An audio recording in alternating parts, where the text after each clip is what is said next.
নবী পয়গম্বর গুজরে গেছেন, যিনি নিজের চোখেতে লাইভ মৃত্যু দেখেছেন নিজের সন্তানে, কিন্তু দোয়া করেছে, আল্লাহ হাত নামানো করাইছে। তিনার নাম হচ্ছে হযরতে নূহ নবী।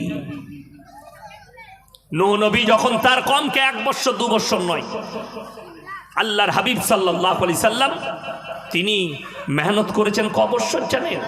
23 বছরের মেহনতে গোটা পৃথিবীতে ইসলাম প্রচার হয়ে গেল। জোরে বলুন সুবহানাল্লাহ। হযরতে নূহ নবী 950 বছর তার কমকে দাওয়াত দিয়েছে। কত বললাম? 950 বছর। তারপরও মুষ্টি কত লোকই মানে এনেছে। নূহ নবী তার ছেলে কেনানকে এবং তার কমকে বলছেন, আমি তোমাদের কাছে বিনীত অনুরোধ জানাচ্ছি, আমার আল্লাহকে বিশ্বাস করে নাও, তা না হলে আল্লাহ তোমাদিকে কঠিন আযাবে মুবতালা করবে। নূহ নবীর ছেলে কিনান বলল, তোমার আল্লাহ আমাদিকে কি আযাব দেবে? বললে কঠিন বৃষ্টি বর্ষণ করে বন্যায় ডুবিয়ে দেবে। নূহ নবীর ছেলে চ্যালেঞ্জ দিল, তোমার আল্লাহকে বলে দাও, তোমার আল্লাহ যদি বন্যা দেয় এমন উঁচু জায়গায় চেপে যাব যেখানে তোমার আল্লাহর পানি পৌঁছাবে না। নূহ নবীর চোখ দিয়ে পানি। ছেলে চ্যালেঞ্জ ছুড়েছে আল্লাহকে, নাউজবিল্লাহ বলেন।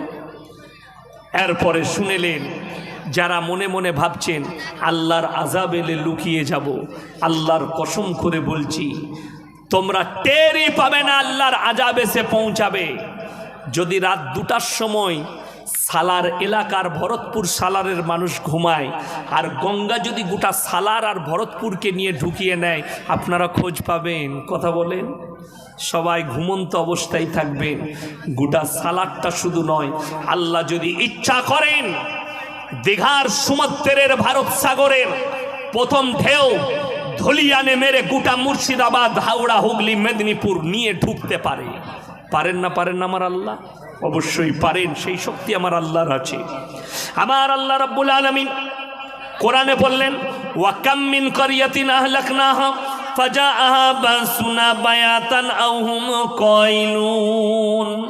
হে নবী বলে দাও, যারা চ্যালেঞ্জ ছুড়েছে, আমি আল্লাহ যখন কোনো জাতিকে ধ্বংস করি নির্দিষ্ট সময়ে ধ্বংস করি, তারা টেরও পাবে না আমি আল্লাহ কিভাবে তাদেরকে ধ্বংস করেছি।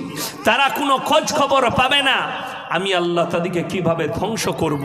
তারা কোনো রকমের কোনো রাস্তাই খুঁজে পাবে না। তারা যখন গভীর নিদ্রায় থাকে, রাত্রিতে কিংবা দ্বিপ্রহরে মানে দুপুর বেলায় আরামরত অবস্থায় থাকে, আমার আযাব তাদেরকে অ্যাটাক করে। পৃথিবীতে যতগুলো নবীর বংশধরকে আল্লাহ ধ্বংস করেছেন, যতগুলো কওমকে আল্লাহ ধ্বংস করেছেন, যাদের কাছে আল্লাহ ভয়াবহ আযাব পাঠিয়েছেন, সবগুলো আরামরত অবস্থায়। এই গত কয়েক মাস আগে দেখেছেন সিকিমে ভূমিকম্প হলো, হয়েছে না হয়নি? শুধু ভূমিকম্প নয়, সিকিমে বন্যা, পাহাড় থেকে ধস নেমে এলো, পাথর বালি পানি একসাথে নিয়ে আমাদের দেশের সেনাদের একটা ছাউনিকে নিয়ে নেমে গেল, গোটা শহরকে নিয়ে নদীতে ঢুকে গেল। তখন বাজছিল রাত 2:10। বিশেষজ্ঞরা যারা আছেন, হাদিস বিচারক, তারা বেশিরভাগ যারা তফসির কারক আছেন, তারা এর তফসির লিখতে গিয়ে লিখেছেন, এর ব্যাখ্যা যে আল্লাহ যখন আযাব পাঠিয়েছে বেশিরভাগ কমকে ধ্বংস করেছেন রাত 2টোর পরে, যখন তাদের নিদ্রা গভীর হয়ে যায়, তখন আল্লাহর আযাব পৌঁছেছে, পালাবার কোনো রাস্তা পাবে না। আমার আল্লাহ রাব্বুল আলামিন নূহ নবীকে অর্ডার দিলেন, নৌকায় চেপে পড়ো। মসুল ধরার বৃষ্টি শুরু হলো, গোটা কম ডুবে গেল। আযাব এসছে রাত্রি 2টোর পরে, সকাল হয়ে গেছে, সূর্য উঠে গেছে। নৌকার ওপরে নূহ নবী, আর তিনি দেখতে পাচ্ছেন তার সন্তান যেন হাবুডুবু খেয়ে মারা যাচ্ছে। নূহ নবী থাকতে না পেরে আল্লাহকে বললেন, না সিমাল ইয়াউমা মিন আমরিল্লাহ, ওগো আল্লাহ, আমার ওরসজাত পুত্র, তুমি একে রক্ষা করো। নূহ নবী যখন এই দোয়া চেয়েছেন, আমার আল্লাহ বললেন, লামিনাল খাসিরিন, হে আমার নূহ, তুমি হাত নামিয়ে লাও, যে আমাকে মানেনি, আমার নবীকে মানেনি, আমার দ্বীনকে মানেনি, তার জন্যে তুমি আমার কাছে আবেদন নিবেদন করো না। লামিনাল খাসিরিন, তোমাকেও আমি ক্ষতিগ্রস্তদের মধ্যে ফেলে দেবো। নূহ নবীকে আল্লাহ ধমক দিলেন, হাত নামাও।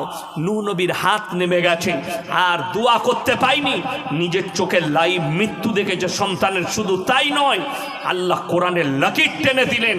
এটা আমার মায়েরা বোনেরা শুনবেন, যারা মনে করছেন নামাজ পড়ি না, আমার স্বামী আলেম, যারা মনে করছেন আমার বাপ হাজি, আমার বাপ আলেম, যারা মনে করছেন মলবির ন্যাজ ধরে পেরুবো, ওই জন্য শুনেলেন ইয়াসিন নয়, আমার মতো 100টা মলবি সমাজে ধরা পড়বে কিয়ামতের দিনে। সমাজকে ধোকা দিয়েছো, প্রতারণা করেছো, প্রবঞ্চনা করেছো, মানুষকে ধোকা দিয়েছো। আমার আব্বার একজন ভাগ্নে হয়, আমার ফুপুই তো ভাই হচ্ছে, মাঝে মাঝে মাদ্রাসায় এসে অফিসে বসে আমাদের কাছে কথা বলে, মজাক করে, খুব ভালোবাসে। কালো ভাই নাম, বিসমিল্লাহ। তো বিরাট ফিগার, তো অনেক জায়গায় জলসাতেও যাই মাঝে মাঝে আমার সাথে, খুব অন্তরঙ্গ ভালোবাসা। সে একদিন বলছে, আমার কিন্তু মামার চিন্তা নাই, আমার আব্বাজিকে বলছে, বুঝলে ইয়াসিন ভাই আমার চিন্তা না। মানে কেন? বললে কিয়ামতের দিনে আমি তোমাদের বাপ বেটার জামার পেছনটা ধরে পেরিয়ে যাব। আমি শালা ভালো লাইন করে রেখেছি, তাই না? দারুণ ভেবে রেখেছে। আমি তাকে বললাম হাদিস শুনেছ? বললে কেন?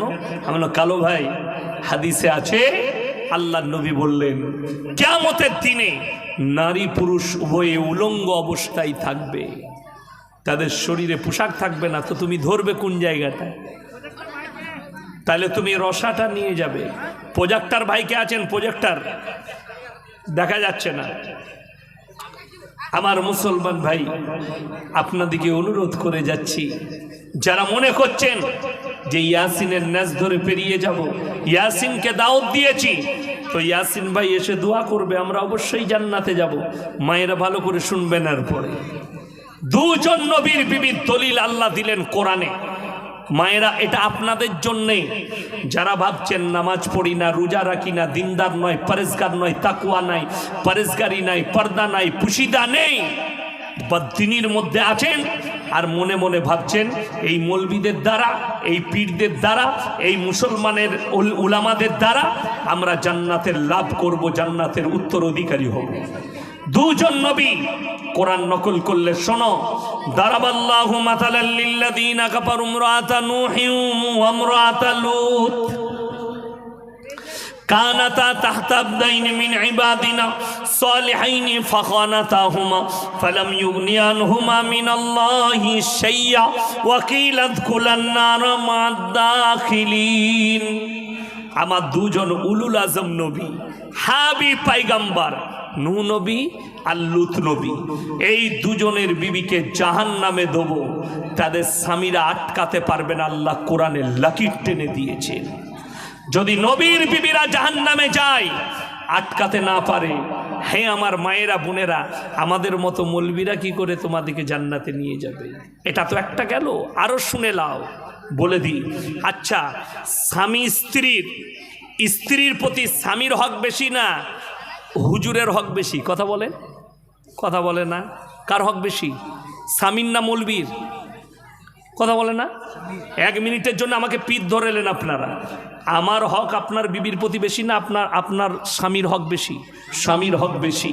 চলুন কোরআনকে জিজ্ঞেস করুন, যে স্বামীর হক যদি বেশি হয়, কিয়ামতের দিনে স্বামীকেই বেশি কাজে আসা দরকার না দরকার নয়? কথা বলে দরকার নয়? স্বামী কাছে থাকবে, স্ত্রীর কাছে থাকবে স্বামী, বাপ বেটার কাছে থাকবে, বেটা বাপের কাছে থাকবে, মা বিটির কাছে থাকবে, বিটি মায়ের কাছে থাকবে, কেউ কি ছাড়বে না। কোরআন কি বলছে শুনেলেন? এই আয়াতটা বলুন জিলাপি হুজুরকে কেটে দিতে। যারা বলছে আমার কাছে নাজরানা নিয়ে জান্নাত নিয়ে যাব, তাদেরকে বলুন এই আয়াতটা কেটে দে কোরআন থেকে, তুই বেঈমান হয়ে যাবি।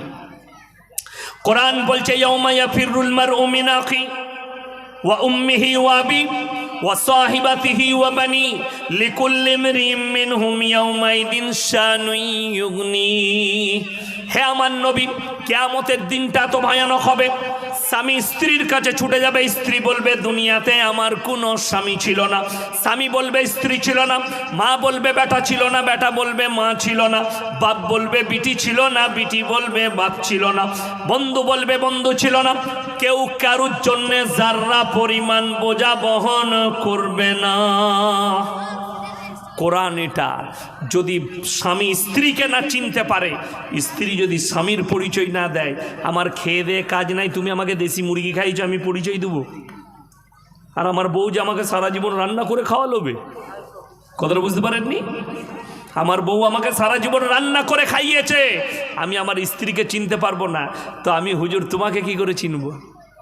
কথাটা বুঝতে পারেননি? বুঝতে পেরেছেন? কোরআন খুলেন আর এক জায়গায়। যদি বলেন আপনাদের মতো মৌলবীরা ধরা খাবেন, হ্যাঁ হুজুররাও ধরা খাবে। কোরআন খুলেন সূরা বাকারা, ইন্নাল্লাযীনা ইয়াকতুমুনা মা আনজালাল্লাহু মিনাল কিতাব ওয়া ইয়াশতারুনা বিহি সামানান কালীলা উলাইকা মা ইয়াকুলুনা ফি বুতুনিহিম ইল্লান নার ওয়া লা ইউকাল্লিমুহুমুল্লাহু ইয়াওমাল কিয়ামাতি ওয়া লা ইউযাক্কিহিম ওয়া লাহুম আযাবুন আলীম। হে আমার বিশ্বনবী বলো, তোমাদের মধ্যে কিছু এমন হুজুর থাকবে, মৌলবী থাকবে, যারা নিজেদের পেট ভরাবার জন্য আমার কোরআনের আয়াতকে লুকিয়ে দেয়। আমি আল্লাহ রাব্বুল আলামিন বলছি, তারা নিজেদের পেটেতে আগুন ছাড়াই আর কিছু ভরে না।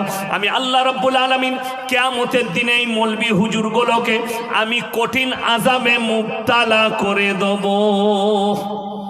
এই মৌলবীরা ধরা পড়বে যারা নিজেদের পেট চালাবার জন্য কোরআনের আয়াতকে লুকিয়ে দেয়, মানুষের কাছে প্রকাশ করে না।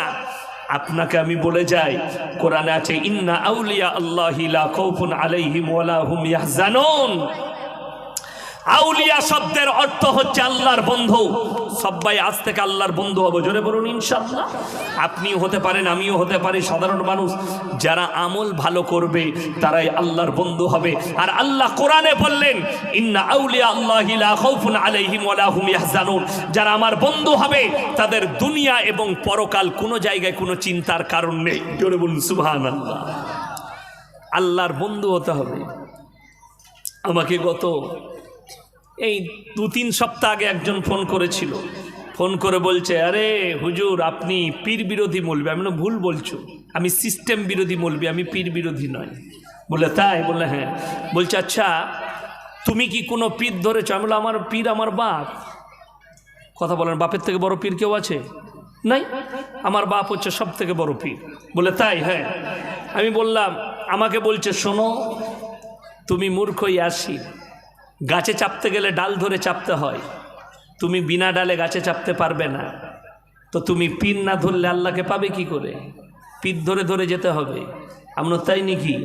আমি তাকে বললাম, বাবা যদি আমি ডাব গাছে চাপি কি ধরবো?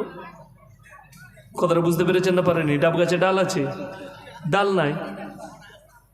ডাব গাছে চাপলে ডাল লাগে না, খেজুর গাছে চাপলে ডাল লাগে না। তো এই মূর্খর জানা নাই যে ডাব গাছে চাপবে ইয়াসিন। যদি বলেন হুজুর দলিল দেন, আমি এটা তো উদাহরণ দিলাম, দলিলটার পর শোনো। ডাইরেক্ট আল্লাহকে যদি পেতে চাও, আল্লাহ সূরা সিজদায় বললেন তাতাজাফা জুনুবুহুম আনিল মাদাজি ইয়াদউনা রাব্বাহুম খাউফাও ওয়া তামআ। আমার নবীজি বিশ্ব নবীর হাদিস, যার নামাজ নাই তার ইসলাম নেই। আপনার জীবনে নামাজ আসেনি, আপনার মধ্যে ইসলাম নেই, এটা লেখে নিয়ে যান। গোটা পৃথিবীর মৌলবীকে যদি পিঠ ধরেন, আপনার জীবনে যদি নামাজ থাকে, আপনার মধ্যে ইসলাম আসেনি। আর আপনাকে পার করাবার ক্ষমতাও পৃথিবীর কোনো বেটা মৌলবীর নাই। যদি আপনার জীবনে নামাজ, রোজা, দিনদারি, তাকওয়া, পরেজগারি না আসে, আমার আল্লাহ কোরআনে এটাই ইশারা করলেন, যারা আমাকে ডাইরেক্ট সম্পর্ক করতে চায় তারা রাতের অন্ধকারে যখন পৃথিবীর সবাই নিদ্রায় যাবে, নিরালায় তুমি তখন নামাজের পাটিতে এসে তাহাজ্জুদের নামাজ পড়ো, আমার কাছে কান্নাকাটি করো, ডাইরেক্ট আল্লাহর সঙ্গে সম্পর্ক হবে। জোরে বলুন সুবহানাল্লাহ। ছেলেরা যখন প্রেম করে, ছেলে মেয়ে কোথায় করে জানেন? অরিজিনাল যে প্রেমটা, সেই প্রেমটা কিন্তু মানুষের কাছে সবারই সামনে প্রকাশ করে। কথা বলেন, কেউ করে, কেউ করে না।